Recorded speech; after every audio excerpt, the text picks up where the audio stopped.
What's going on, people? We are Tottenham TV, back here for the predicted lineup for Brighton against Tottenham at the Amex 4:30 kickoff on Sunday. Ange has been speaking in his press conference. What have we got in terms of team news? Yeah, so interesting stuff. So Doggy is fit for the weekend, which is really good news. He said he should be okay, but he said he trained yesterday and he should train today. Sorry, yeah. So and he should train tomorrow. So really good news. Sonny, he said, is fighting to be fit, but unlikely to make. He said the quick turnaround is probably too soon for him, so unlikely to make it. And he has actually pulled out officially of the Korea squad, so he will be getting a break regardless over the next 2 weeks. But look, maybe there's an outside shot he could make the squad on Sunday. We'll have to wait and see. Richarlison and Odegaard remain out, but he did say on Richarlison that during the international break he will be back doing some training with the team and going to reintegrate him slowly, with the view of when the break is over, he's going to be back in full training and fully fit. So hopefully we're not far away from Richarlison returning, which is a big plus as well. But Odegaard, obviously, we heard is going to be out in long term, which is really frustrating for him. But other than that, he said no new injuries from Thursday, so that's good. All right, let's get into it. 4-3-3 formation as per usual. In goal, the ever-improving Vicario. Yeah, and if you remember back to the game, even though we lost 4-2 away at Brighton last year, he was brilliant, I remember. He made so many saves. Could have made it, which could have been even worse. So hopefully he won't have to be in that good form on this one, but I do envisage definitely his sweeping will come in handy in this game, and he's very good at that, always looking for opportunities to come out of his goal and clear. He'll have his work cut out for him on Sunday. For sure, and also it's going to be crucial. I feel like with every save, that's like a big opportunity gone for Brighton, because I think it's going to be a game of high chances, and if he can just make some crucial saves, that could go a long way to getting us the victory. So I think Vicario is going to have a big part to play on Sunday. And it's also like, for every save and every cross court and every time he can hold on to the ball, it's an opportunity for us to go and attack very quickly with the amount of players they're going to flood forward. So Vicario in goal. Right back, we're going to go to Pedro Porro, who did play 90 minutes, didn't he, on Thursday night? So let's hope fatigue doesn't come into it.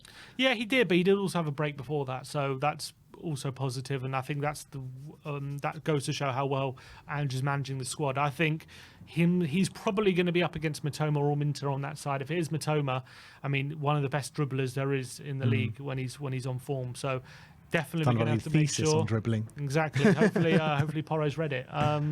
So yeah, I think Porro could have his work cut out for him in this one. You've got to have to make sure he's getting close to him, making sure Mitoma's not getting that joy. But we know what Porro can offer on the ball, and he showed that in midweek out in Hungary, and I'm sure he can show that again in this one. So yeah, I'm excited to see him play. Right centre-back will be obviously Cuti Romero, another one who played 90 minutes as captain on Thursday night. Let's hope fatigue doesn't play a factor for him, but he's going to be so important and, a very reliable player, so I'm not worried. Yeah, and I also think as much as Van de Ven has a crucial role, he's got a really crucial role in this one, snapping at the heels of the Brighton attackers and winning the ball back in certain situations, because he is really great at winning the ball back and setting us up on attacks and getting the ball forward quickly. His passing ability is really good, but again, similar to like Vicario, with every time Romero can win the ball back, that's an opportunity to attack, an opportunity to get us forward. And because I think, as we read a stat the other day, he's the most in the league at winning the ball recoveries for a centre-back. And that is going to be a really, really crucial statistic going into this game, I feel. So, yeah. On the left centre-back will be the return of Mickey van der Ven. Obviously got a complete rest on Thursday night, which will stand him in good stead for this game. And I can see why they wanted to rest him on Thursday night, just because, the threat that Brighton have in behind, he is going to be so vital for us. His hamstrings are going to get a workout, I think, is the feeling. So definitely his running in behind is going to be crucial in this one, just to make sure we got that safety blanket when Brighton are running at us, and you know how we like to commit players forward. So really great he's had a break, and hopefully that stands him in good stead on Sunday. And to make up that back four, at left back will be the return of Destiny Udogie. Again, didn't play on Thursday night through injury. He went off the previous game. Was it at half-time he went off? They said it was precaution, but yeah, it seems like he's fine. He trained, and Ange said he's probably going to make it. Well, look, at the end of the day, he went down at Man United and then finished the half and then went off at half-time. That suggests to me that maybe it was an injury, but he was feeling something, and they decided to be safe with it, and looks like it's paid off, because it sounds like he's going to be okay for Sunday, and that he's also another really crucial player, especially because we don't really have... I mean, Spence came on and did well, but obviously Doggy is such a crucial player for us in that position, and they're going to come up against Minter and other good players, Kadioglu potentially on that side. So Doggy as well is going to have his work cut out for him, but yeah, and really important he's back. Moving on to the midfield in the number 6 position, it is actually a nice opportunity for Yves Bissouma to go back to his former club, a man on form as well. It's so nice to have both of them on form at the moment with Bissouma and Bentancur, but we are going to side with Bentancur because the dynamic between those 3 midfielders that we've been playing at the moment looks really strong. Yeah, and I think just reality is it's his spot to lose at the moment in the Premier League. There's no real reason to drop him as much as Bissouma did really well on Thursday, and fair play to him. I just think Bentancur is doing really well at the moment, and we saw against Man United and against Brentford the level he's at. I think as well his discipline is going to be crucial in this game. His discipline and game awareness, which Bissouma has sometimes lacked. Just his calmness as well. Yeah, so I think Bentancur will start. Yeah.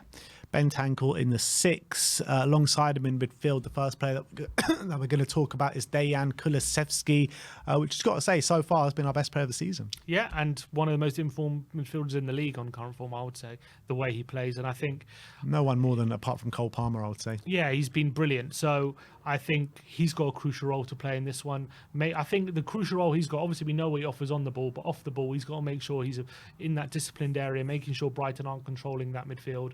And obviously they've got some really strong midfielders there, Baleba, Weefa, maybe last time it was Hinchelwood. I'm not sure they'll play him there as well next time, but these are very energetic players they've got in the middle, Brighton. So if we can control that area, and Decky can go a long way of doing that, then he can show off what he's got in the forward line. Yeah, and then to make up that 3-man midfield will be James Maddison in the 8, really. I mean, Kulusevski plays further forward than Maddison these days, and I think Maddison's going to be so crucial, not what he brings on the ball, but what he brings off the ball as well. I mean, how many duels does he contest every single game now? It seems like close to like 15, 16, 17, 18, like these kind of high numbers. So he's so vital for us. 100%. And I think him on the ball, actually, his ability to control the game, set the pace of the game is going to be really important. And I think if anyone's going to pick the lock in behind and get those balls over the top, I think Maddison's the guy to do it. So really important he plays.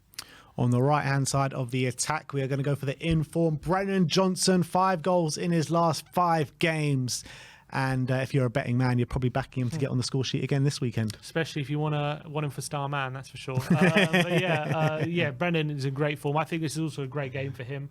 All that space to run into. He loves space to run into. That's when he's at his best. And he's showing a real clinical edge at the moment.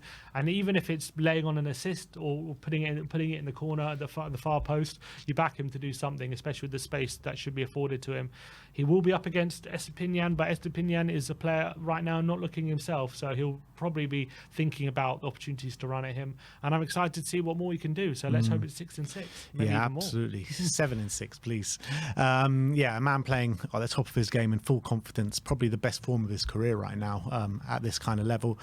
In the number 9, we will be going for Dom Solanke. Came on, showed his physical presence in the game out in Hungary, and he's going to be, again, another player that's just going to be so vital for us. Yeah, and I think if he can bully the centre-backs of Webster and Dunk, who I'm assuming are going to start on Sunday, that could be really important. It could also offer us a different avenue of playing out the back. It means we could go direct to Solanke and he can hold the ball up and bring the likes of Maddison and Kulusevski into play. That's going to be really, really crucial as well. I think his ability to get him behind is going to be important. But I honestly think going direct to Solanke could be something that we look at a lot in this game, because it just bypasses the Brighton press. And if we can back Solanke to win those duels, that can give us another avenue just to get him behind them. So really important. He's going to be a really important part of the team. Yeah, and he's also going to be dropping deep and creating that extra man in midfield. So maybe we can create a bit of an overload in that situation as well. And on the left-hand side of the attack, we are going to go for Timo Werner. Obviously, his kind of strengths really can be Brighton's weaknesses. We just need him to be more clinical in that final third. Yeah, obviously this is the big decision. A lot of people saying Moore, some people saying Werner. I think Ange will go with Werner just because he's got more experience. Obviously, he brought him off as well. Moore had 90 minutes in midweek.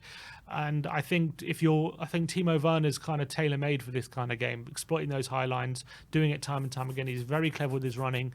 Yes, he needs to do better with his final third and his decision-making, all that kind of stuff.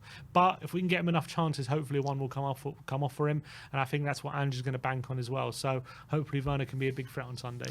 All right, so let's run through that team with you guys one more time. It's Big Vic in goal, Pedro Porro right back, Destiny Udogie left back, a back two of Mickey van der Ven and Kuti Romero, Rodrigo Bentancur, Dejan Kulusevski and James Maddison with the midfield three. It's going to be Brennan Johnson on the right, Timo Werner on the left, and Big Dom Solanke up top. Both me and Sim are going for 3 points on the weekend. Sim's going for 3-1. I'm going for 3-2, but it is a game that will promise goals. It's going to be such an exciting game. When you're looking at the games, there are actually some really good games in the Premier League this weekend, but I think a lot of eyes are going to be on Brighton Tottenham because it's going to be such an exciting game of football.